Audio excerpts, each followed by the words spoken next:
பவதாரிணி செய்த தவறை நீங்களும் செய்து விடாதீர்கள். எத்தனை கோடி இருந்தாலும் உயிரை காப்பாற்ற முடியாது.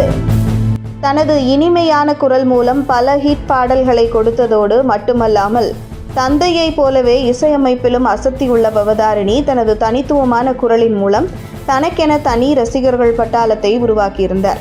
பொதுவாகவே இளையராஜாவிடம் நெருங்குவதற்கு தயாரிப்பாளர்களும் இயக்குநர்களும் ஒருவித அச்சத்துடன் தான் நெருங்குவார்கள். மேலும் இளையராஜாவிடம் பேச வேண்டும் என்றால் ஒரு தடவைக்கு பலமுறை யோசித்துதான் ஒவ்வொரு வார்த்தைகளும் பேச வேண்டும். காரணம், சட்டென்று கோபப்படக்கூடியவர் இளையராஜா. இப்படி இளையராஜாவை பார்த்து அனைவரும் தயக்கத்துடன் இருந்தாலும் இளையராஜா அவருடைய ஸ்டுடியோவில் இசையமைத்துக் கொண்டிருக்கும் பொழுது அவருடைய மகள் பவதாரிணி வந்துவிட்டால் அப்படியே ஒரு குழந்தையாகவே இளையராஜா மாறிவிடுவாராம். இளையராஜாவை பொதுவாக பலரும் சிரித்து பார்த்திருக்க மாட்டார்கள். ஆனால் அவர் மகளுடன் சிரித்து நகைச்சுவையோடு பேசுவாராம். அந்த அளவிற்கு அவர் தன்னுடைய மகள் மீது அளவற்ற அன்பும் பாசமும் வைத்திருந்தவர். இதனிடையே புற்றுநோயால் பாதிக்கப்பட்ட பவதாரிணி இலங்கையில் ஆயுர்வேத சிகிச்சையில் இருந்த நிலையில் இரவு சிகிச்சை பலனின்றி மரணமடைந்தார்.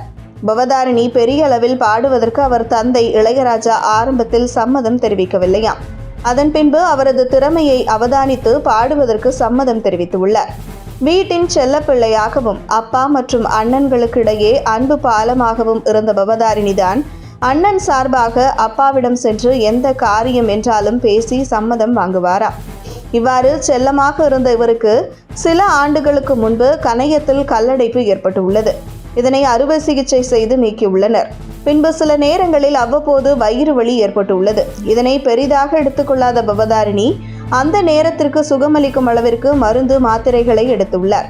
இதுதான் பவதாரிணி செய்த மிகப்பெரிய தவறு என்று தற்போது கூறப்படுகின்றது. இவ்வாறு பவதாரிணி செய்தது அந்நேரத்திற்கு அவருக்கு சுகமளித்தாலும் புற்றுநோயை உள்ளிருந்தே வேகமாக வளர வைத்துள்ளது.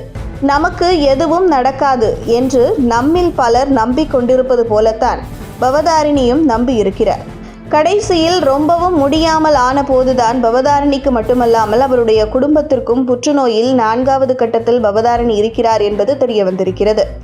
ஆதலால் உடம்பில் சிறிய வலி ஏற்பட்டால் அந்த வலி நாளுக்கு நாள் தொடர்ந்து கொண்டே இருந்தால் அதற்கான சிகிச்சையை மேற்கொண்டு பிரச்சனை என்ன என்பதை கட்டாயம் தெரிந்து கொள்ளுங்கள்.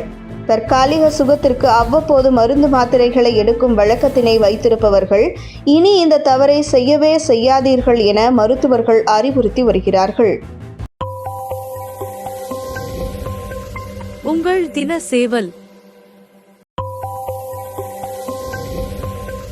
உங்கள் தின சேவல்.